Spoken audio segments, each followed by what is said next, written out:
I remember the exact moment the world I knew ended. It wasn't with a loud crash or a screaming argument. It was with a single sentence, spoken in a voice so quiet, so final, it sucked all the sound from the room. My daughter-in-law Sarah stood in front of me. Her hands were clasped tightly together. Her eyes, usually so full of light and laughter, were red and tired. She looked at me, and then she looked down at the floor. "Eleanor," she said, I think it's time for you to leave." The words hung in the air between us. They were simple words, but they felt like a physical blow. I had been staying with them for 3 months. 3 months of trying to help, of trying to be a good grandmother, a good mother-in-law. And now, I was being asked to go. And what did I do? I didn't cry. I didn't yell. I didn't ask why. I smiled. It was a small, sad smile. A smile of understanding, and of a pain so deep it had no other way out. That smile held a lifetime of memories. It held the ghost of my son's laughter as a little boy. It held the image of Sarah hugging me on her wedding day. It held the sweet, milky scent of my newborn granddaughter, Lily. In that moment, I saw it all. And I saw how it had all led to this quiet, heartbreaking request.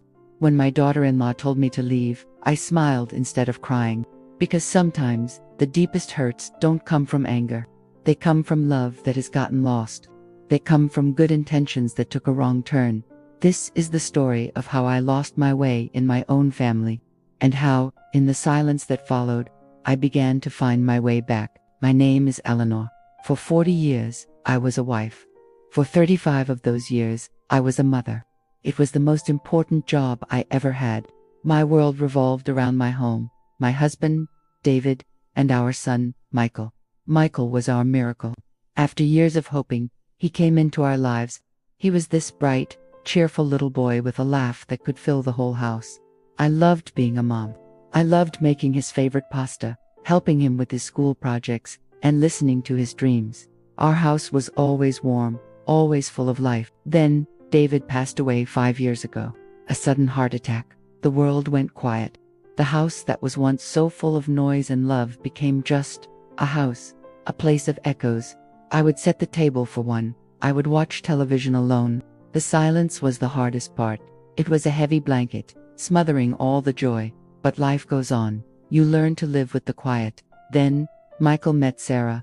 Oh, I was so happy for him. Sarah was wonderful. She was smart, kind, and she looked at my son like he hung the moon. When he brought her home for the first time, I knew she was the one. She brought the laughter back into the house. She made Michael light up in a way I hadn't seen since he was a boy. Their wedding day was beautiful. I remember holding David's picture, feeling both a deep sadness and a profound joy. My son had found his person. He was starting his own family. When Sarah became pregnant, I was over the moon. A grandchild, a new little life to love. I knitted tiny booties. I bought soft, yellow blankets. I dreamed of holding that baby, of singing the same lullabies I sang to Michael. "Would you consider coming to stay with us for a little while? Just to help out, we could really use an extra pair of hands." My heart leaped. Of course, I would go. This was my chance. My chance to be useful again, to be needed, to pour all the love I had into this new little family. I packed my bags that very afternoon. I was so excited. I imagined making dinners for them, so they could rest. I imagined rocking Lily to sleep. I imagined helping my son navigate this new chapter of his life, just like I had when he was young. I saw it as my new purpose, a second chance at family. I arrived at their cozy little house with its blue front door and a small garden. Michael hugged me tightly at the door. Sarah looked tired, but she gave me a warm smile. "Thank you for coming, Eleanor," she said, handing me a sleeping Lily. "We're so grateful." I took the baby in my arms. She was so warm, so peaceful. I looked around their home. It was filled with light and love. I felt a surge of happiness. This was where I was meant to be. I was going to help them. I was going to be the best grandmother, the best mother-in-law anyone could ask for. I had no idea that my idea of help and their idea of help were two very different things. The first few weeks were a honeymoon period. I cooked all their favorite meals. I kept the house spotless. I did the laundry before anyone even noticed the basket was full. When Lily fussed in the night, I would often get up before Sarah could, and I would rock her back to sleep. "Mom, you're a lifesaver," Michael would say. giving me a grateful hug. "Really, Eleanor, you're doing too much," Sarah would add, though her smile seemed a little less bright than before. I didn't think much of it. I thought she was just tired. I was happy to do it. This was my role, the matriarch, the experienced one. But slowly, almost imperceptibly, the atmosphere began to change. It was in the small things, the little moments. I remember one morning, I was folding Lily's tiny clothes. Sarah came into the nursery. "Oh, Eleanor," she said softly. "Thank you for folding these, but I usually sort them by size, not by color." I looked at my neat piles. "Oh, I just thought it looked nicer this way," I said with a smile. Sarah smiled back, but it didn't reach her eyes. "It does look nice, but it's easier for me to find what I need if they resorted by size." She then gently unfolded the piles and started rearranging them. I felt a small pang. It was such a tiny thing, but it felt like a correction, like my way wasn't the right way. Then there was the cooking. I loved making Michael's childhood favorites, rich pasta dishes, hearty stews, my special meatloaf. One evening, after I'd made a big pot of creamy chicken and mushrooms, Sarah picked at her food. "Is everything okay, Sarah?" I asked. "You've barely touched your food." "It's delicious, Eleanor," she said. "It's just a little heavy for me. I'm trying to eat a bit lighter, more vegetables." Michael jumped in. "Mom's cooking is amazing, honey. You used to love it." "I do love it," Sarah said quickly, looking down at her plate. "It's just different now." I felt a knot form in my stomach. I was just trying to feed my family, to take care of them with the food I knew how to make. The biggest tension, of course, was around Lily. I had raised a child. I knew what I was doing. I had my methods. When Lily would cry, I would pick her up immediately. I believed a baby needed to feel that comfort. One afternoon, Lily was fussing in her bassinet. I went to pick her up. "Eleanor, wait," Sarah said, coming from the kitchen. She looked anxious. "The pediatrician said it's okay to let her fuss for a minute or two. She needs to learn to self-soothe." "Self-soothe," I said, unable to keep the surprise from my voice. "She's just a baby. She needs to know her family is here for her." I saw Sarah's jaw tighten. "I know what my baby needs," she said, her voice quiet but firm. It was the first time I heard that edge in her voice. I put my hands down. I didn't pick up Lily. I just stood there, feeling useless. My own experience, my own knowledge as a mother, was being dismissed. I went to Michael later that night. He was in the garage, tinkering with a bike. "Michael," I began, trying to sound calm. "I feel like Sarah doesn't want my help with Lily." He put down his wrench and sighed. It was a tired sigh. "Mom, it's not that. She's a new mom. She's figuring things out. She wants to do things her way. But my way worked for you," I said, a little plaintively. "I know, Mom. I know." He put his arm around me. "Just try to follow her lead, okay? This is her home. Lily is her daughter. Asterisk her home. Her daughter. Asterisk." The words stung. Was I just a guest here? An outsider? I tried. I really did try to step back. But every time I did, I saw them doing things differently. They had a strict schedule for Lily. Feedings, naps, playtime. It all felt so clinical to me. In my day, we just followed the baby's cues. One day, I couldn't take it anymore. Lily was crying. A real, heartbreaking cry. Sarah was on a work call in her office. I could hear her talking. Michael was at work. The crying went on and on. I went into the nursery and picked Lily up. I held her close, rocking her and singing softly. She calmed down almost immediately, nuzzling into my shoulder. Just then, Sarah's office door opened. She stood there, her phone in her hand. She looked from my face to the now-come baby in my arms. Her expression was a mixture of frustration and hurt. "Eleanor," she said, her voice tight. I had it under control. "She was crying for 10 minutes, I said, my own voice shaking. "A baby shouldn't cry that long. I was coming as soon as my call ended," she said. "I need you to trust me. I am her mother." The unspoken words hung in the air. Asterisk, and you are not. Asterisk, that was the first night I ate dinner in my room, claiming a headache. I could hear their muffled voices from the kitchen. I couldn't make out the words, but the tone was tense. I felt like a stranger in my own son's house. The very thing I had feared most was happening. My help had become a burden. My love had become interference. The warm, happy family I had envisioned was cracking, and I could see the fractures, but I had no idea how to fix them. I only knew how to do one thing, love them. And right now, that seemed to be the problem. The distance between us grew. Conversations became polite, surface level. How was your day? Fine, thank you. We were all walking on eggshells, trying not to break the fragile peace. I spent more and more time in my little guest room. It was a lovely room, with a nice view of the garden, but it started to feel like a cage.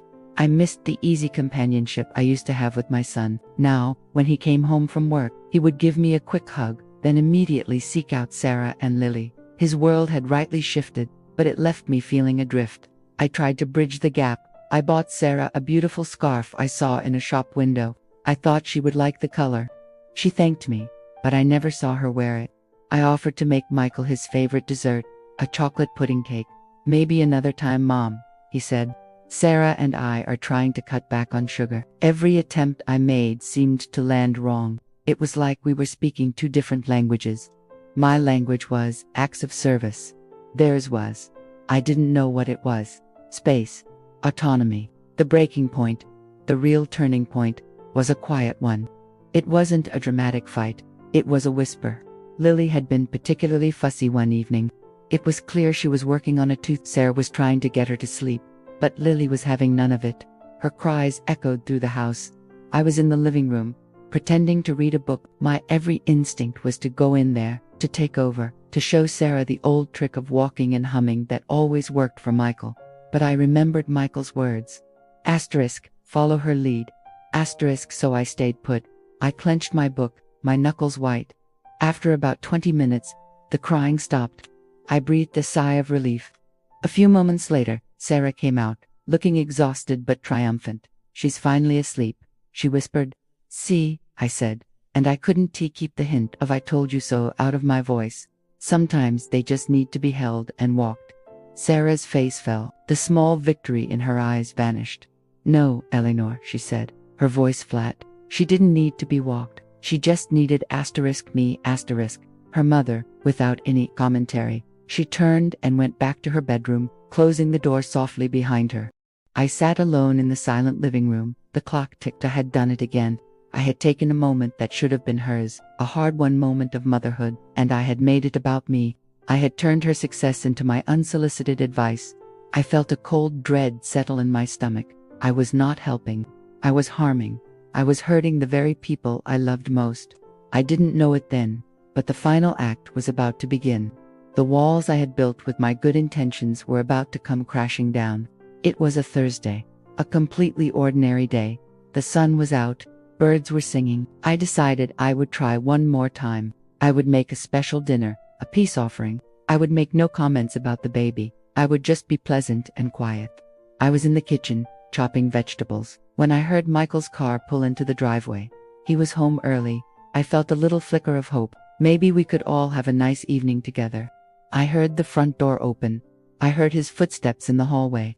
He must have thought I was in my room, because he didn't call out a greeting.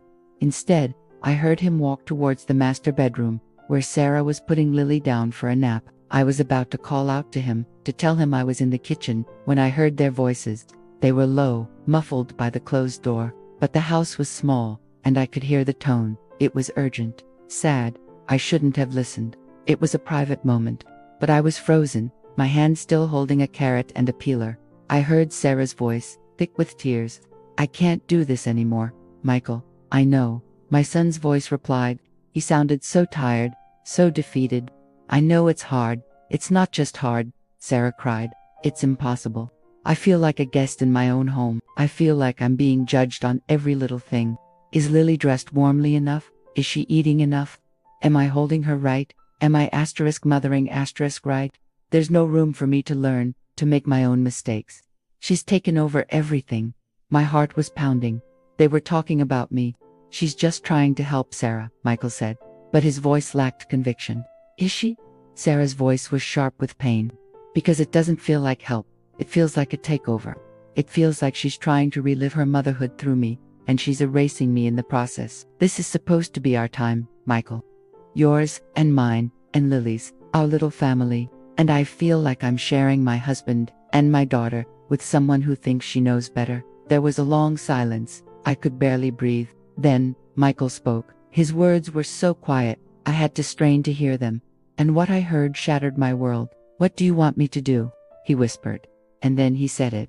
"The sentence that will be etched in my memory forever," he said. Asterisk, asterisk, don't let mom come inside. Asterisk, asterisk, he was quiet for a moment. Then he clarified, his voice a broken murmur. "I mean, into this. Don't let her come inside this room. Inside our space. We need to be a family.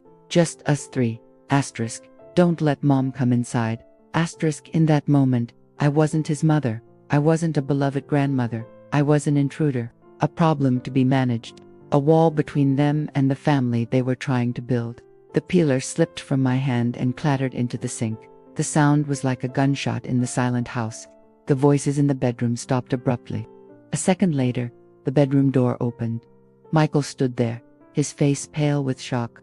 "Mom," he said, I didn't know you were home." I looked at him, my little boy, the man I had loved and raised. I saw the guilt in his eyes, and I saw the truth. He had meant every word. I didn't say anything. I just turned, wiped my hands on a towel, and walked slowly to my room. I closed the door softly behind me. I sat on the edge of the bed, my hands in my lap. I felt numb, hollowed out. Asterisk, don't let mom come inside. Asterisk, an hour later, there was a soft knock on my door. It was Sarah. "Eleanor," she said, "can we talk?" I nodded, not trusting myself to speak. She came in and sat on the chair by the desk. She looked directly at me. Her eyes were clear now, resolved. "I think you heard us," she began. I just nodded again. She took a deep breath. "Eleanor, we are so grateful for everything you've done. The cooking, the cleaning. You have been so kind." She paused, choosing her words carefully. "But kindness isn't always what's needed. Sometimes, what's needed is space." She looked down at her hands, then back at me.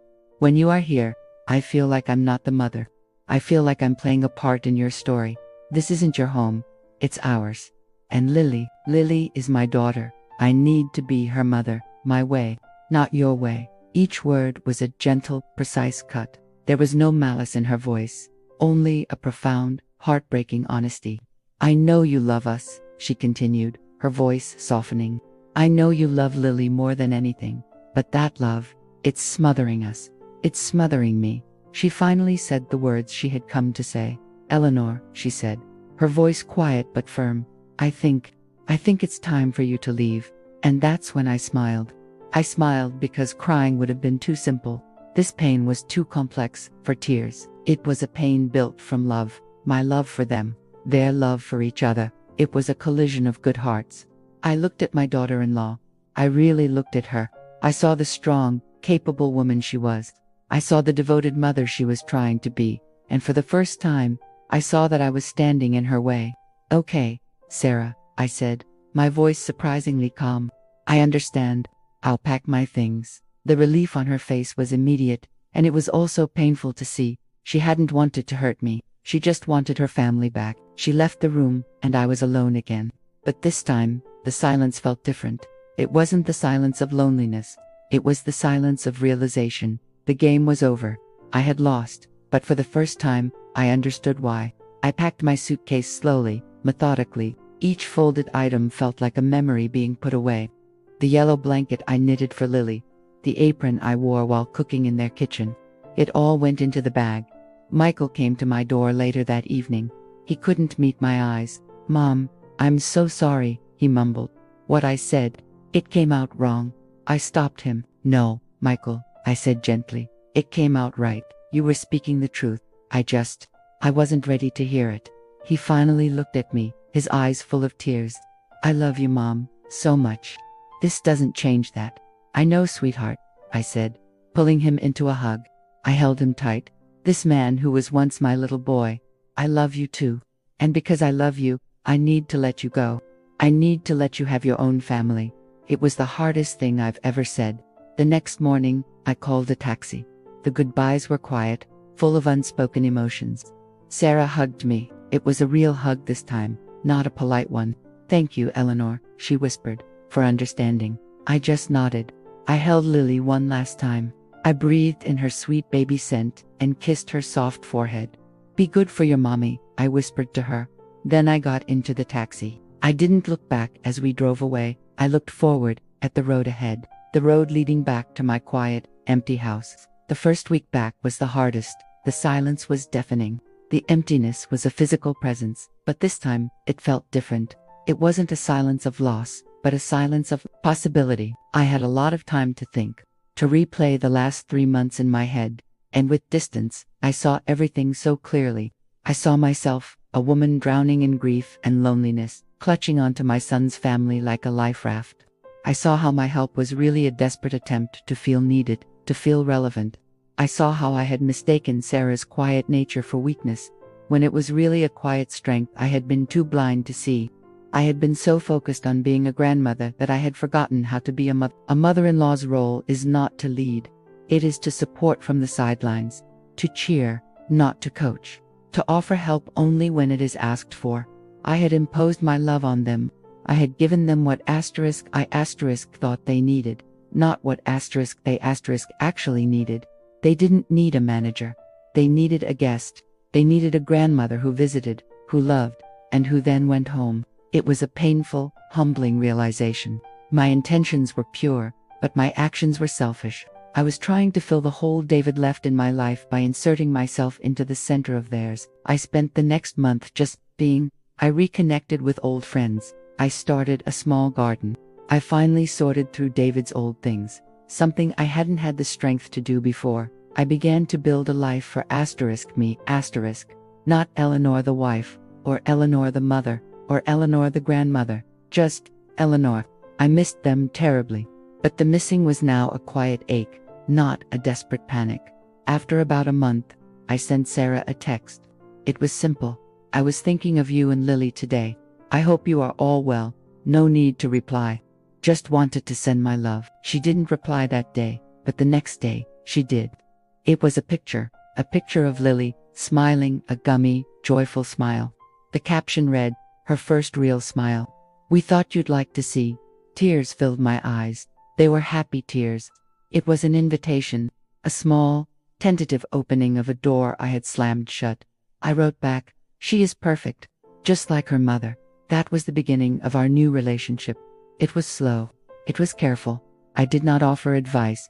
I did not comment on their routines. When I visited, which was now only by explicit invitation, I was a guest. I sat where I was told to sit. I admired everything. I held Lily when she was offered to me, and I gave her back the moment Sarah reached for her. I learned to bite my tongue.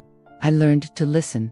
I learned to admire Sarah, truly admire her, for the wonderful mother she was. One afternoon, I was visiting and Lily was being particularly fussy. My old instincts kicked in. I started to say, "Maybe if you just." I stopped myself. I took a breath. "You're doing a wonderful job, Sarah," I said instead. She looked at me, surprised. Then she gave me a genuine, warm, grateful smile. "Thank you, Eleanor." In that smile, I saw our future. It wasn't the future I had originally imagined, where I was at the center of their world. It was better. It was a future where I was a beloved part of their orbit, circling them with love and support, but never getting in their way. I had to leave their home to finally find my way back into their hearts. That was 2 years ago. Lily is now a vibrant, talking, running little girl. I see them every other weekend, and sometimes for holidays. Our relationship is beautiful now. It's built on mutual respect and a love that has learned its boundaries. Michael is happy and relaxed. The tension is gone from his shoulders. Sarah and I, we are friends, real friends. She asks for my advice sometimes now. And when she does, I give it carefully, always ending with, "But trust your instincts. You know your daughter best." And she does. I look back on that painful time not with bitterness, but with gratitude. It was a hard lesson, but a necessary one. The whisper at the door, as much as it hurt, was a gift. It woke me up. I learned that love is not about holding on tightly. It's about knowing when to let go. It's about understanding that the greatest act of love you can sometimes offer is to take a step back. A family is like a tree. It has a strong, central trunk, the parents, and it has branches that reach out, the grandparents, the aunts, the uncles. The branches offer shade and support, but they must never try to become the trunk. They must grow alongside, not on top of. My house is still quiet, but the silence is peaceful now. It's filled with the memories of a life well lived and the happy anticipation of the next visit. I have my life, and they have theirs. And we meet in the middle, in a place of love, respect, and hard-won wisdom. So, if you are a grandparent, if you are a parent, if you are anyone who loves with their whole heart, remember this: love generously, but love wisely. Listen not just to the words people say, but to the silence between them. And sometimes, the most loving thing you can do is not to come inside, but to stand respectfully at the door and wait to be invited. Family isn't about being in the same house. It's about being in each other's hearts, in the right way. And that is a lesson I will carry with me for the rest of my days.